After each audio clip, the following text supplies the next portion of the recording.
هتكسب بيها اكسب بيها. انما النادي الاهلي بيلعب بينزل نازل الشوط الثاني ما لعبتش فيه غير 5 دقايق، الشوط الثاني ما لعبتش فيه غير 5 دقايق. وبعد كده ايه اللي انتوا عملتوه؟ لعيبه ما تستاهلش ان هي تمشي حتى جنب سور النادي، لعيبه تغور في 60 داهيه. انت نازل بتشكيلتي شوبير ومحمد هاني اللي يا باي زي ما يكون ماسك سيديهات على النادي الاهلي.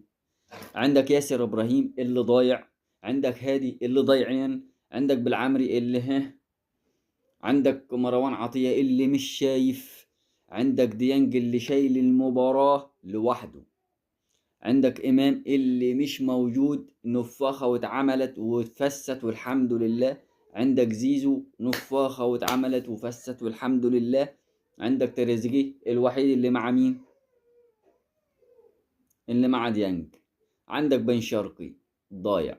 اللعيبة دي بتلعب عشان بتاخد فلوس فقط، اللعيبه دي بتلعب عشان تاخد فلوس فقط، مش بتلعب عشان خاطر ان هي كوره ولعيبه وان هم يكونوا 5 ستار وان هم لا، مش بتلعب عشان خاطر النادي الاهلي ولا عشان خاطر الفلين ولا عشان خاطر الشعار ولا عشان خاطر اي حاجه خالص، بتلعب عشان خاطر الفلوس. عارفه فخر الشهر هتاخد الفلوس، عارفه فخر كل مباراه هتاخد القبض بتاعها. غير كده قسما بالله العلي العظيم النادي الاهلي ما فيه لعيبه، اسامي فاضيه، اسامي فاضيه، جايبين لعيبه مشطبه، جايبين لعيبه عايزه تقعد على كراسي، جايبين لعيبه عايزه تقعد كده بالشوكه والسكينه، جايبين لعيبه مش لعيبه، مش لعيبه. احنا كنا بنلعب ايام ميدو جابر والجماعه دول اللي كانوا الحاشيه، اللي كان حسام البدري بيلعبهم، معلش جاب بهم بطوله افريقيا.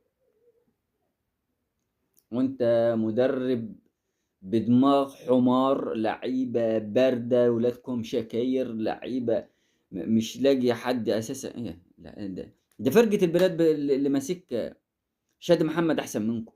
والله الفرق النسائيه احسن منكم.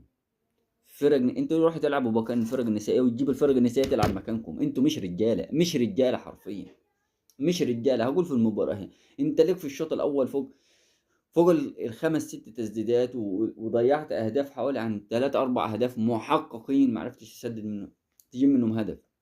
غير الهدف اللي يجي غلطه بمجهود ديانج. كان باصه من محمد هاني لكن مجهود ديانج. انتوا ما تستاهلوش انكم انتوا